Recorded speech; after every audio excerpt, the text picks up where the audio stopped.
So time is just gone 13 minutes to 5 p.m. as we continue this afternoon on the Iftar Drive.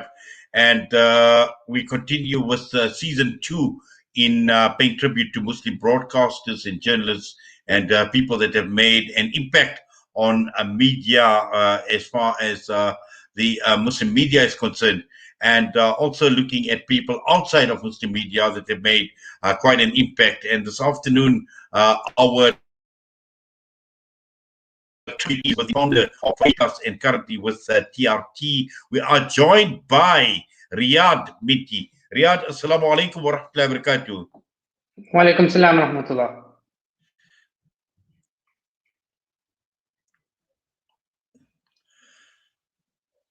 Riyaad, assalamu alaikum. Wa alaikum salam wa rahmatullah.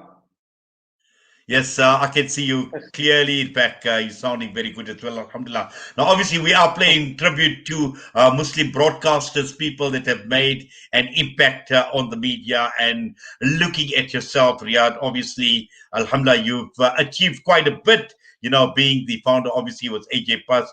And also, when we talk about TRT, I mean, everybody knows about TRT, alhamdulillah. So, alhamdulillah, we must say upfront, congratulations, well done, obviously for making your mark as far as the media is concerned and looking at AJ Plus and also TRT, a huge impact, when we look at what you have achieved, alhamdulillah. Yes, I'm fortunate to be part of good team, so it's nothing that's I've done by myself, and obviously with the blessings of Allah, but I've been fortunate to be on some amazing projects with amazing colleagues that we've been able to achieve all of that. Right. Now, let's just go back and let's see how this is all began for you. How did this start? Where did you get this drive and this passion, Riyaad? So it goes back probably a long way. I guess my parents would have played a very big part in sort of shaping my identity growing up as a young kid. My uncle was the late Amin Ekwaya, renowned journalist in South Africa. So growing up around him in that sort of a home and sort of a space, always exposed to media and politics and what was going on, and the role we could potentially play in that. So that kind of got my interest into the sort of the media space, and as a young age been influenced by that. How I landed up in media itself, I was in matric when 9/11 happened, and I remember very clearly I had actually just returned from a trip to New York just before that happened, and watching it on TV and seeing the negative impact of how people were talking about Muslims in media, coming through from the likes of CNN and everyone else that was out there.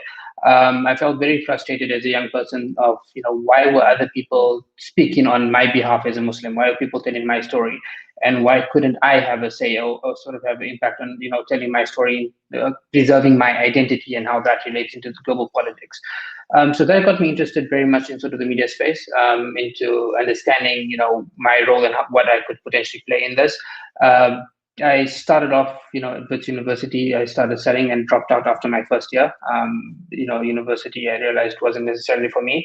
I started a technology company in South Africa that did mobile content to cell phones, mobile devices.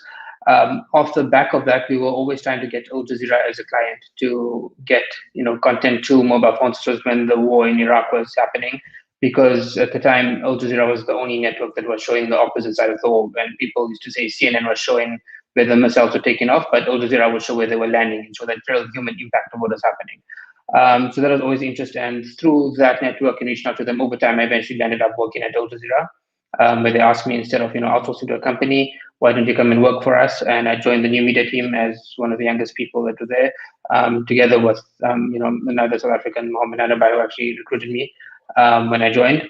And that sort of got me into looking at the future of media and the technology space. So I don't consider myself a journalist. I'm more of a media strategist.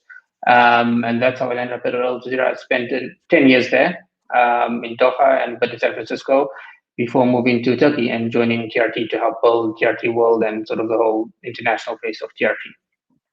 Well, interesting you speak about being a media strategist, because I think strategy is absolutely critical today, considering where we are, considering how media has evolved over a period of time. And interesting when you speak about 9/11, and obviously, what you had obviously witnessed at 9/11, and the contribution that as media or alternative media can actually make, at when it comes to events like 9/11. Interesting for me as well, Riyadh. I started off at CII at the time when 9/11 had just basically taken place. And that is where there was this opportunity for an alternative. And when we're talking about strategy and strategically looking at an alternative to the mainstream, and looking at, yourself and how you basically filled that role as being a strategist, and how you've grown over a period of time, Riyadh.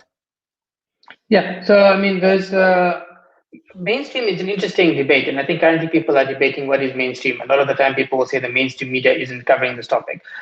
These days, there's a wide variety of mainstream media. So, I would consider Al Jazeera or TRT or this to be mainstream media because of the scale that we have in sort of that space that's out there, and even to a large extent, community radios like Salam Media or TI or the Radio Islam. Within your communities, you are mainstream in that sense, right? So there's different levels of how you would sort of categorize mainstream.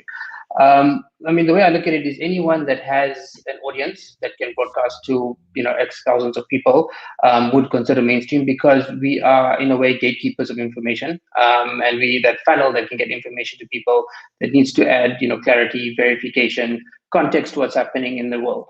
The beauty of the digital age that has changed a lot for me is that it just widened the playing field. So where before you might have only had a few people you could get to, these days you have multiple sources of information, multiple sources of news, including individuals. So these days, an influencer online can be considered mainstream. It could be one person who has 4 or 5 million followers. They are mainstream because they have that impact. So it's not necessarily being affiliated to an organization, but it's more sort of what level of impact do you have in that space. And because there's so much information that's out there, I think for news consumers can be overwhelming, because just because someone is part of an organization has a lot of influence doesn't always mean it's credible, accurate news. So it's made it an interesting sort of dynamic in this time as more and more people are coming online. There's more and more sources of information that are out there.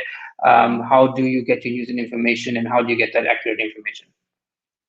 Riyadh, also, I think what is important is content.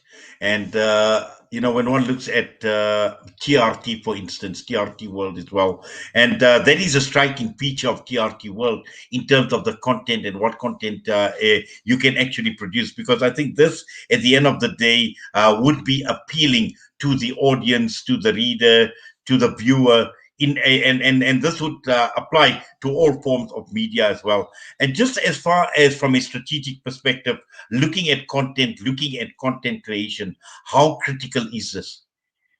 Content is key. So from a media perspective, there's three things that I focus on that I say is very important. Content is the most important thing. If you get your storytelling right, that will connect with audiences. You need to be relatable. You need to have accessibility where people can understand and they go on this journey with you.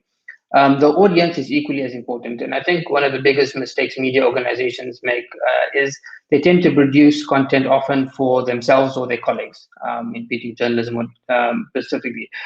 So they tend to talk in a specific way.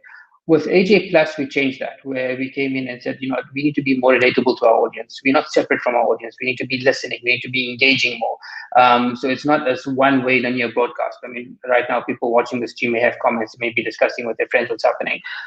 So because of that interaction, can we bring that in, and can we be more accessible in terms of a media brand? And that's very much what we changed with AJ Plus in terms of sort of the digital space and how that influenced our content. In terms of content, I mean, the last 2 years, I've actually moved out of journalism and news into different branch of content. I'm sure you've heard of our show As to Rule, for example, and a Yes. variety of different shows that we produce, which have had a very, very big impact. And what I've realized is I always thought that the news industry was very big, but once I made the shift into this and just started looking at the impact of a show like Ertugrul, I think last year alone we had 5 billion views on Ertugrul globally. which, if I combine that to most of, even, looking at Al Jazeera and TRT combined on the news side, entertainment is just a completely different ballgame when you get into that. And what we've seen is people want to have stories that they can relate to. They want to see characters in media. They want to have storytelling that is very often not represented. So you don't see this coming out of other production studios around the world. And so what we're trying to do is, can we come back, draw on our history, draw on our culture, draw on our identity, and can we show the heroes of the story, people who look like us, people who speak like us, people who pray like us, who happen to be the heroes in the sort of space. And that's really been very, very impactful in terms of, from a content perspective, because people, I think, with Edurul and even myself as a viewer for the first time, we were able to see something very different. Where you're able to watch it and say, hey, that person, I could be like that person in a way. That's a sort of a role model I could look up to, which traditionally we've shied away from. And I think within sort of the media landscape and content space, we tend to stick to what we know with. But there's this whole industry out there that needs a lot more people to be engaged. It needs a lot more producers, needs a lot more storytellers to get involved with.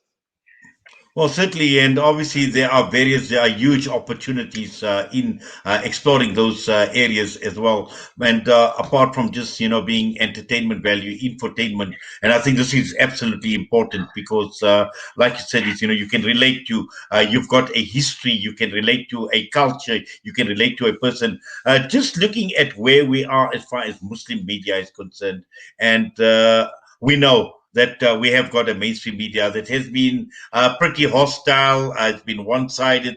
We know, we see what has happened now lately in France as well, in terms of Macron using local media to obviously promote his Islamophobic, racist rhetoric over and over again. Just as far as Muslim media is concerned, what is your view, Riyadh, in terms of how we need to respond? Firstly, to respond to mainstream, to respond to media that is hostile in an Islamophobic environment.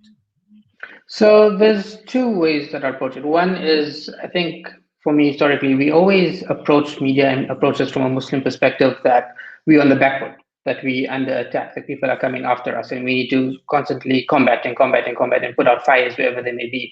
We're never on the front foot. We never, say, what, this has been it throughout history. This will always be it throughout. People always come for us. The beauty of Islam and what we taught is that we are the best of character, the best in character, and Islam has been something for all humanity. And I think if we start showing the positive stories from our community, start showing the positive stories from where we are, people and audiences will see through the Macron and what he's saying. They won't pay attention to that because, when I joined Al Jazeera, the director general at the time sat me down and he said something very beautiful to me. He said that, there's a saying that he heard from sort of our Islamic tradition that in the absence of truth, falsehood flourishes. And it's our job to always be telling that truth.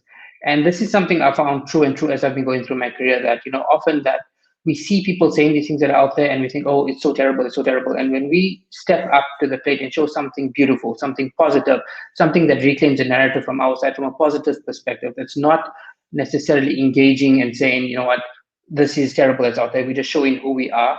Audiences are coming to that. And we've seen that with a show like Ertugrul. And Ertugrul is not a response to Islamophobia. It's not a response to anything that's out there. It's a show that really engages with the positive aspects of things. And we've seen Muslims and non-Muslims around the world watching the show, and people, including the non-Muslim audience who are watching it, are able to identify with the characteristics, the values, the storytelling, the elements of justice. We see a very big audience across Latin America, for example, who are watching the show. And even though in the show you're fighting the Crusaders and Latin America has a very big Christian audience, they see it as people combating colonialism in a way.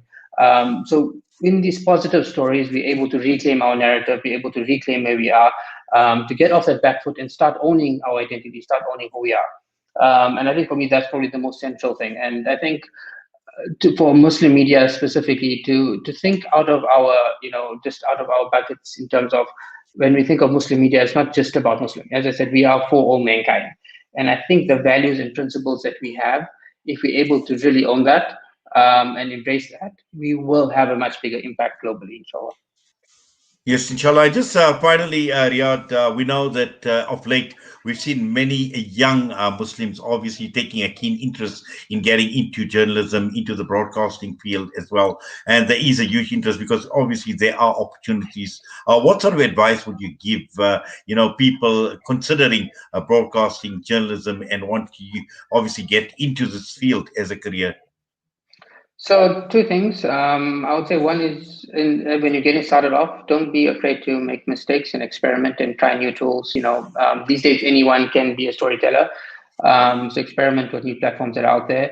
Often people get scared of new platforms. I remember, when we started doing things on Facebook and Twitter, I remember being on, I think it was Radio Islam at the time, and people having discussions. Oh, this is haram and it's terrible and it's the end of the world. And we tend to shy away from new platforms. And I think there's a space where, yes, there are challenges that these platforms bring to us, but these platforms also have the opportunity to communicate messages. So media is no longer just about being in radio or being on TV. It's about being multi-platform and having the skills to be able to do that. Secondly, I would say, I mean, we hire for a lot of positions.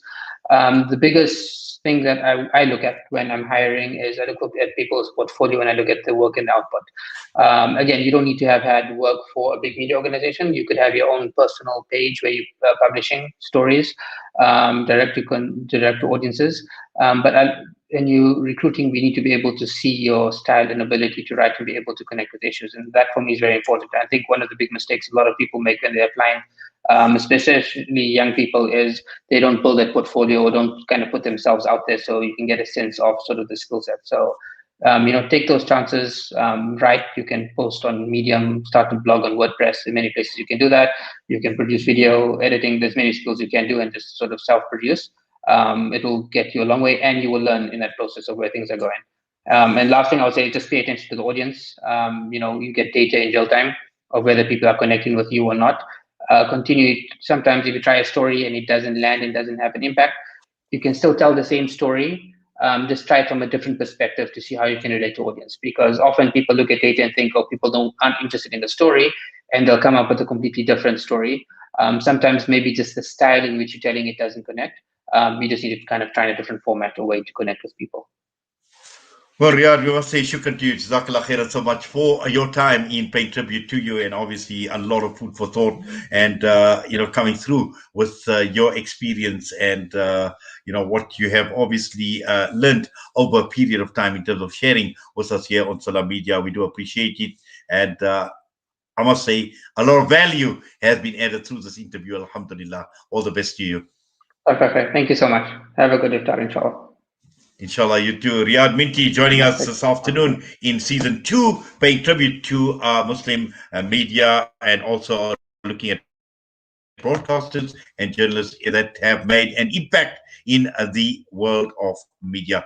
The time is just gone, 4 minutes past 5. We come back, we're going to be joined by Huda Abraham Faker, and we're talking about the planned march tomorrow to the Union Buildings. And thereafter, it's going to be the build up to iftar on this the 8th day of Ramadan 1442.